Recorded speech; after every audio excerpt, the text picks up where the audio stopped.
Alright, before I start today's video, I just want to put this out there.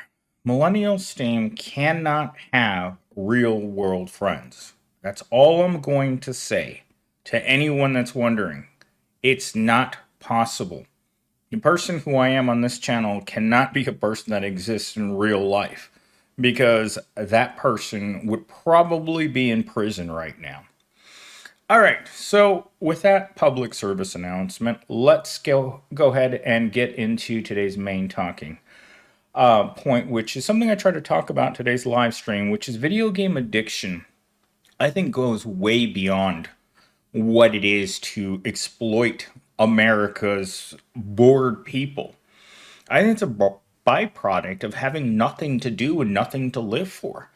We don't live amazing, eventful, colorful lives. Our lives are characterized by monotone, repetitive, very negative work environments that are absolutely detrimental to our mental health in this country.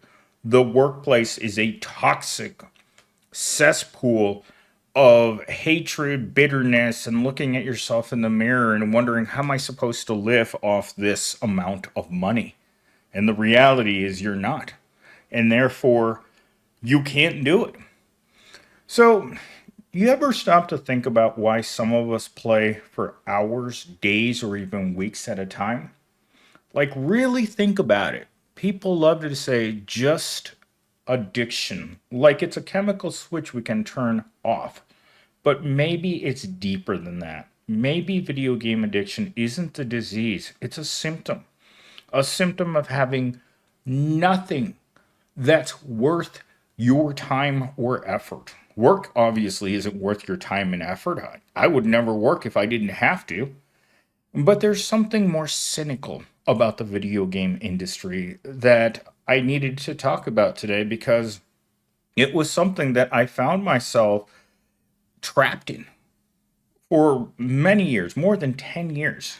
And remember, I hadn't played a video game since the regular Nintendo. I think the last video game I bought was like Street Fighter 2. And from that time until I had nothing to do, between getting my Nintendo, obviously I didn't buy it, my parents did. I didn't have money to buy something like that. I didn't know what else to do. As a child with no friends, no real family, nothing going on with school, what else are you supposed to do? Sit at home and twiddle your thumbs? I mean, I spent a lot of time watching the same movies over and over again on VHS. A lot. And I tried to stay away from video games because I knew that my personality needed something else to think about. Sometimes while I'm sitting here in the dark, twiddling my thumbs, scratching myself, and looking at the little Alienware face on the front of my computer, it's almost hypnotic to sit here and just feel like you don't matter. And when you play video games, suddenly your life is more exciting. You have something to think about, something to do, something to look forward to. That's what I found video games to be. Like, I clearly remember going to Walmart and buying my PlayStation 3, and I bought two games at the time, Modern Warfare 2 and Borderlands 1. And that's where I'm going to get into more in depth on this issue. When Borderlands 2 came out, about 5 years later, I played Borderlands 2 for over 2,000 hours. That's what my Steam account says. If you're wondering where my name came from, Steam and millennial Steam is it's a play on words, right? But it really does come down to how much time I played on Steam that one game. Because if you stop and take into consideration how long that is, 85 days of playing Borderlands 2, because there were so many expansion packs. It was an amazing time. You still had the bloop bloop sniping in that game, so you felt like a true badass. And the annual hours that you work is calculated at 2,080 for an entire year. And I played over 2,000 hours of Borderlands 2. It speaks to the extent of how addicting the game was. And gaming corporations know this. This is why Fortnite exists and why Call of Duty today looks so much like Fortnite. Because Call of Duty is notorious for copying whatever's popular, right? That's why we have Warzone. That's why we had Blackout. None of these game modes really took off because Fortnite is so much more popular, especially with younger kids. When I asked the lady that runs the salon where, like, going on the weekends, her two kids play Roblox and Fortnite. Those are the only two games that they play, and the only skins that their mom asked. They asked their mom for V-Bucks and whatever the bucks are called in Roblox. I have no idea. I've never played that game before. But apparently it's popular enough to have gift cards at Kroger's for it. So obviously I'm too old for that game, whatever it is. But it goes to show how young you can be and become severely addicted to video games. And a lot of it has to do with what are men doing these days. They're obviously not chasing women. They're not earning a living wage. They are living with their parents and their careers are going nowhere. I mean, every time I look at a Gen Z guy at the gym, I can't take him seriously with that haircut. But let's get into our talking points today. I'm not going to read any script today. The introductory monologue was just that.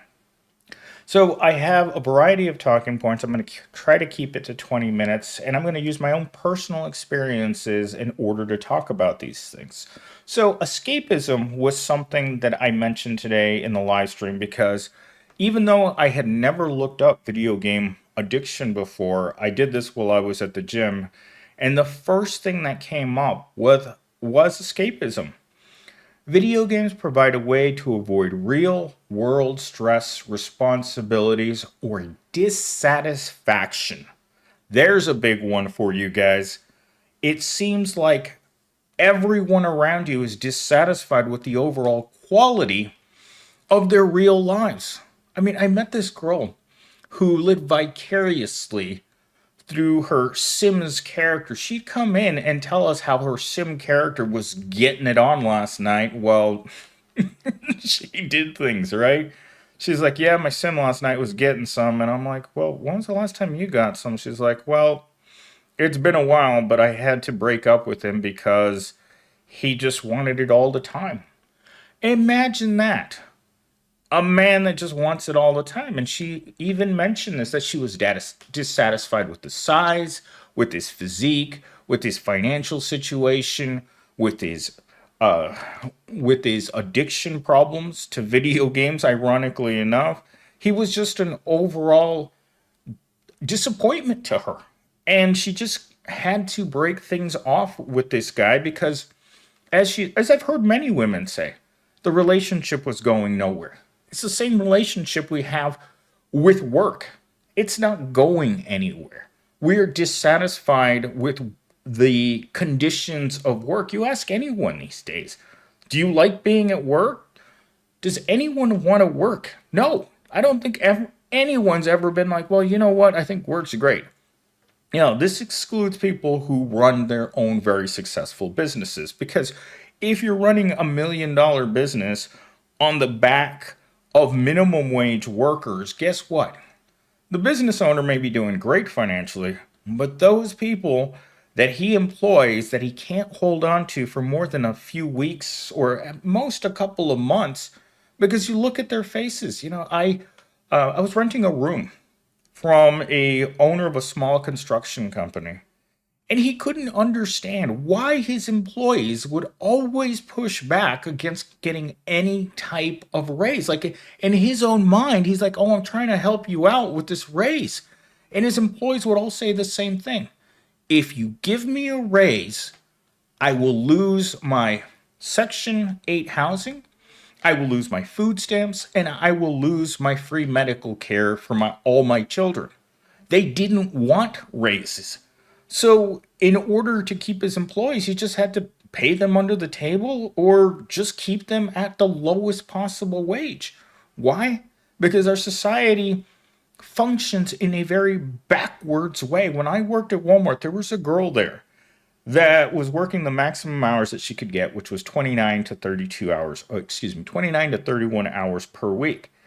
And the government would give her $16 worth of food stamps every month. And when she would tell me about this, she would smile and think, oh my gosh, it's amazing that the government gives me $16 a month. But the overall dissatisfaction with every single aspect of your life, from the moment you wake up to the moment that you go to sleep, you're dissatisfied with your lot in life. And fast forward 20 years later, and I'm still sitting here wondering if your whole life is going to be $16 to $20 an hour or thereabouts, the buying power, right? Because as I mentioned, our wages haven't kept up with inflation. Every time you ask ChatGPT, one of the main reasons it says that that things are the way they are is stagnant wages. And corporations want to pay less. They want us to be happy owning nothing. Well, they keep us addicted to crappy food, crappy apartments, crappy work. Tell me one thing about a proletariat's day that makes them happy. And that one thing is eating a handful of the cheapest crap you can imagine that tastes good and then leaving work early. That's what the proles like. They never want to stay the whole day. And I've been dealing with this problem with Gen Z for my last 3 working years, is that you just have to keep telling them you can't just go home because you're bored. And he tries to pull this on me all the time. It's like, well, there's nothing to do. I'm going to go home. And I'm like, do you want me to find you something to do? And I'm like, I hated when my manager would do that to me when I was in that position years ago. But at the same time, it's just kind of like we're stuck there. Regardless of whether or not you're going to work 8 hours, you still have to sit there for 8 hours. And the more you sit there, the more you think about, what am I going to do after work? Am I going to go have an adventure? Am I going to meet someone insane and have a really good time and make it memorable? No. You take your Promobile, you drive to your dreaded work, you do your dreaded work, and then you get back in the Promobile hoping you don't run out of gas before you get home and make it to your next paycheck. There's no satisfying moment in the average person's day. You get to payday and all your money's gone before you get to look in your bank account because everything is so expensive. And I just believe that video game addiction is, what else are you going to do? Video game addiction, in my opinion, is the digital cage. Rather than giving you a life worth living, it's like, here's a video game. And you can play it to your heart's content. If I played Borderlands 2 for an entire year straight, and my addiction isn't nearly as bad as some of the people that I have met that their whole lives exist inside World of Warcraft. My current Gen Z does nothing but play video games till 3 o'clock in the morning, 7 days a week. Then he shows up half awake. Lots of them will just sleep at work. They'd fall asleep. Because if they're going to bed at 3 o'clock in the morning and they have to be at work at 8, they're getting very little sleep. But guess what? They don't care. Because the part of their life that matters is that staying awake till 3 o'clock in the morning. Not anything between 8 and 5. That doesn't matter to them. They're completely disconnected from every aspect of their lives. And in my opinion, it makes sense. When you can't afford the basics, when you can't afford to move out of your parents' house, when you can't afford to do anything that you want, your friends are broke, your parents are broke, your coworkers are broke, you can't go out and do anything. on the weekends or at night, everything's too expensive. And going to the movies is going to cost you, what, 2 days worth of pay at bottom level wages? You can't do anything except find your escapism in video games. Talking point number 2, reward systems. Games are designed with addictive mechanisms such as rewards, achievements, and levels that give you a sense of accomplishment. This takes me back to when they turned Call of Duty into a casino, very similar to the way that, what's that game called? Jesus, I should have researched this. Uh, it is called, Jesus Christ, why can't I remember this? It's the game that has like loot boxes in it. Counter-Strike. Counter-Strike was extremely addictive. In fact, my last manager when I worked at the university, his wife was so addicted to Counter-Strike that they had to put her in in-house uh, rehab in order to get her off the game. She would do nothing else. She would neglect work. She'd neglect the house. She would neglect family. She would neglect everything in order to be on Counter-Strike. And I remember watching these videos, 20 minutes, 30 minutes, hour and a half long videos of just sitting there watching a big YouTuber spend thousands of dollars opening crates. And it was just watching a mini casino. You know, you'd sit there, the numbers would spin or shine or whatever, and then you'd get like 2 camos that were the basic ones and then some miscellaneous item. It became a reward system, and I could never afford to spend money on those crates. The only ones that I would ever open are the ones that I earned in game.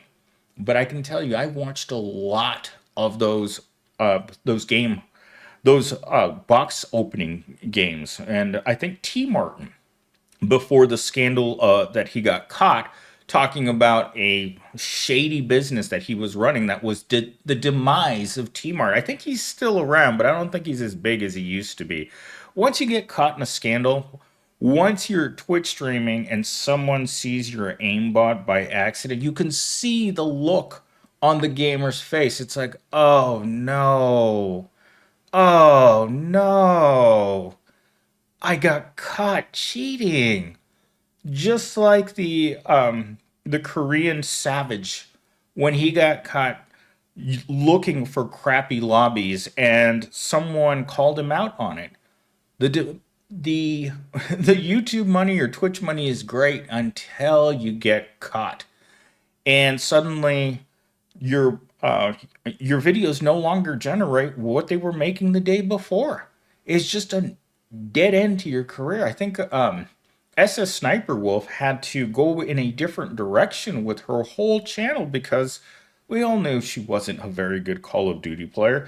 She would go to the tournaments and she would do she would show us that someone else was providing the footage for her channel, and good for her. You know, I have nothing against SS Sniper Wolf. She's entertaining to watch. She's a good-looking lady. Her videos are funny. She's a multi-million-dollar YouTuber and has been for years. SS Sniper Wolf hasn't had any need for money in at least the last 10 years. And you have to hand it to people like that. They worked the system, they used that pretty face to make money, and men just keep coming by and giving them money. It's just like the hot tub streamers. As long as you keep coming by, they're going to keep doing the same thing because it works for them. One of my favorite Twitch streamers that I hardly ever watch anymore, but she's the only one that I ever got a membership to, which was Cauliflower, and she was a horror game Twitch streamer, and it was that little face of hers. She was living in San Diego. It got too expensive for her to make it on what her apartment was costing. And so she moved back home to, I think, Ohio or someplace back there. She owns a 3-story home just by streaming to a few hundred people a day. I mean, it is very possible to make it that way. But again, what is it about what you do? It's a reward system. People just tune in to look at you. I don't know what it is about us, but I think it goes to show how primitive we really are. We just like looking at people that are attractive. I mean, it's the whole reason why people go to the hub. We like watching the human documentaries on mating and the rituals that are involved in doing so while we're, shaking hands with the governor. So my other talking points were social connections, which I don't have, accessibility. Games are increasingly accessible on multiple devices, which I play on console, PC. I've never been into mobile gaming. Psychological traits of video game addiction. Individuals with underlying conditions like anxiety, depression, ADHD, or low self esteem are more susceptible. I would say that low self esteem people are the entire reason why we have $1 million Twitch streamers and YouTubers. Because on the average day, I'm not going to have a conversation with another human being. I haven't today. I didn't yesterday or the day before that or the day before that. I don't. Real life millennial Steam is one of the most boring people that you will ever, never meet.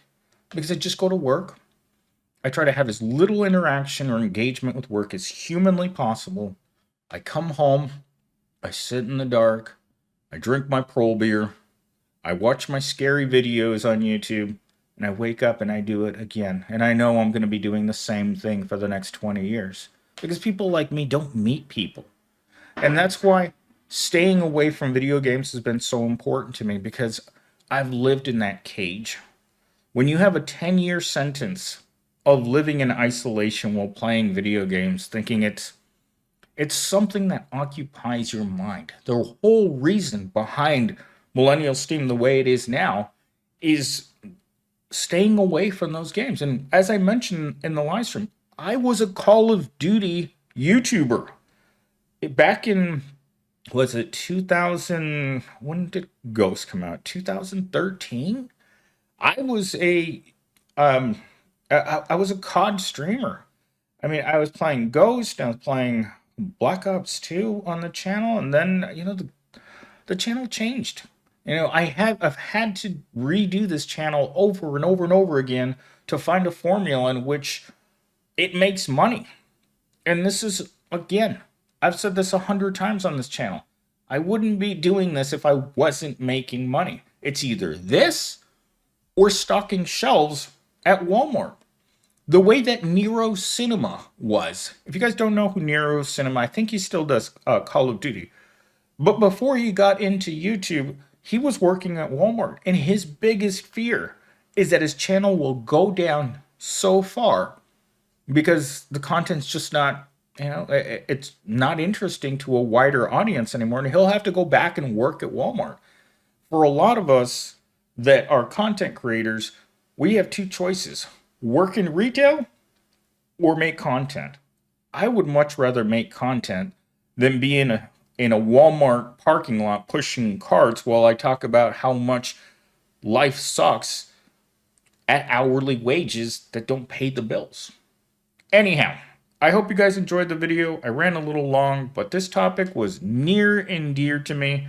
And again, remember, Millennial Steam can't be your friend in real life because he doesn't exist.